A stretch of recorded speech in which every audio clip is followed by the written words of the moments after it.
इन्हनि नशस्तनि ते सन जे शहर खां कई आयल असांजे मुजाहिद साथी मुश्ताक ख़ासकेरी साहब पंहिंजे पूरे जथे सां पूरे वफ़द सां तशरीफ़ फरमा थिया आहिनि। असां सभिनी सनाई दोस्तनि खे भलीकार चऊं था। उन में मांझंद बि आहे, उन में आस पास जा ॿिया ॻोठ इलाइक़ा गरगोनवा, सभिनी खे भलीकार, सभिनी खे दीकार, सभिनी जी महिरबानी, सभिनी खे अलॻि शुक्र। साईं गुल हसन बुरफत साहब ऐं ॿिया असांजा संदसि टीम में दोस्त, उनखे गुज़ारिश आहे ॻोठनि खे तरतीब सां नंबर लिस्ट तव्हांखे ॾियूं था, पर फ़िलहालु जेके मजमे में हुजनि उन्हनि खे स्टेज ते ॾियारियो।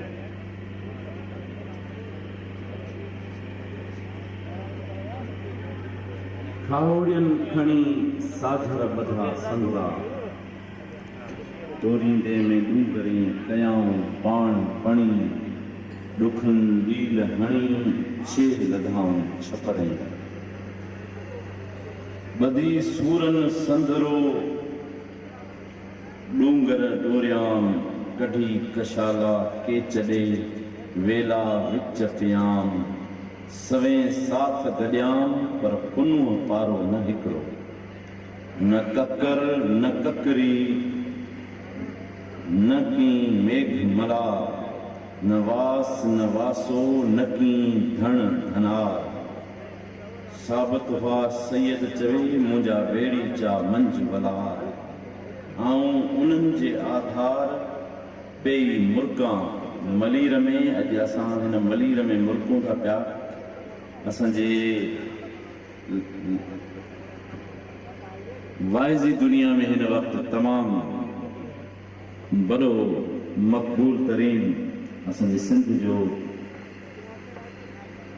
बुज़ुर्ग आलिम दीन हज़रत मौलाना सिकतुल्लाह जोगी साहब दामत बरकातुहू, जंहिं माशाअल्लाह हिन वक़्तु सॼी सिंध में पंहिंजे वाइज़नि जे ज़रिए सां तबलीग दीन ऐं दीन जे शाह जो तमामु वॾो ख़िदमत जो ऐं सआदत जो दर्जो इख़्तियार कयो आहे। संदन बिरादर नसीमुल्लाह जोगीअ ते नज़र पई आहे, उनखे बंदि करीब तव्हांजे साम्हूं आणींदासीं। उस्ताद बुखारी हिकिड़ी ॻाल्हि कई आहे त गुलनि जे गुलस्तान ताईं न पहुतासीं, मोहबत जे मैदान ताईं न पहुतासीं, ॾिस माण्हू चंड ते वञी पहुता उस्ताद बुखारी, असीं हिकु इंसान ताईं न पहुतासीं। ऐं इंसान ताईं माण्हू पुॼी वञे त पोइ सभु कुझु मिली वेंदो। डूंगर जाम मकर माज़मून ते, तोते लॼ लतीफ़ चवे आहे संधी आम, आया सुई जे मथे तो मराम, पर्ची कुझ प्यादे अला लज अलाम, जा नवाज़ी तो नाम सा हो तम छॾ हिकिड़ी।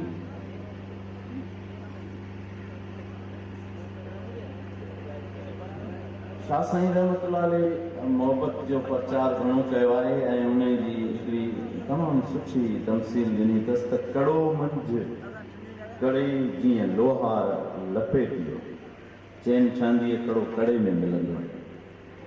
ऐं इहा ई ॻाल्हि शादीअ जी आहे। शादी बि हिकिड़ो कड़ो आहे जेको जोड़ जुड़े थो, रिश्तो ठहे थो।